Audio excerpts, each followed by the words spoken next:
This morning, governments and businesses are considering a way for people to prove they've been vaccinated against COVID-19. They're called vaccine passports, and it could determine who can travel, stay at a hotel, or even visit a bar. Now, Israel's already using them, and the European Union just proposed them. The U.S., we're still thinking about it. Roxana Saberi is in London with more on the story. Good morning to you, Roxana. Here's a question. What are the pros and the cons of this idea? Good morning, Gail. Well, supporters say it could help lift lockdowns in cities like London. You get a shot, you get a digital pass on your phone, and then you can enter restaurants and pubs. But critics warn of the potential pitfalls over privacy and more. Israelis must now scan in to get in to gyms, hotels, even concerts like this. It is all set in the telephone. It's very convenient. For more than 3 million Israelis and counting, this is the ticket back to some kind of normalcy. Finally, all the way in the car, I sang back to life, back to reality. The government-issued Green Pass shows personal details and proves they've had 2 doses of a COVID-19 vaccine. Now countries across Europe and beyond are considering similar so-called vaccine passports or immunity certificates to inject life back into a flagging tourism industry and revive businesses and hospitality like pubs. The UK is studying whether to introduce vaccine certificates, raising the possibility that Brits could soon need a passport for a pint.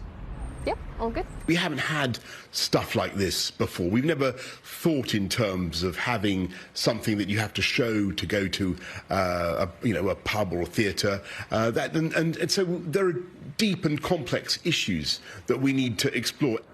Issues like potential discrimination against people who don't want a shot, along with those who can't get one for medical reasons or because there's not enough supply. So these people won't be able to participate in life, in public life, in social life, in economic life, in the same way as their counterparts who have been vaccinated. Claire Wenham from the London School of Economics says data privacy is another concern. Is it going to be something that's digital and tracks you? And that obviously opens a whole different range of conversations about, security of your data, for example. So government shouldn't rush it. Government shouldn't rush it. I think it's a Pandora's box, and I think it's a slippery slope into, having life being governed by your health status. But as governments debate immunity certificates, businesses are pushing ahead. Some cruises and airlines, for instance, say they'll require proof of inoculation to board. So while these passes are raising tricky ethical questions, you may need one to travel as early as this year. The WHO tells CBS News it opposes requiring vaccines for travel as long as the global supply is limited and their ability to stop the spread of the virus is not yet clear. Tony?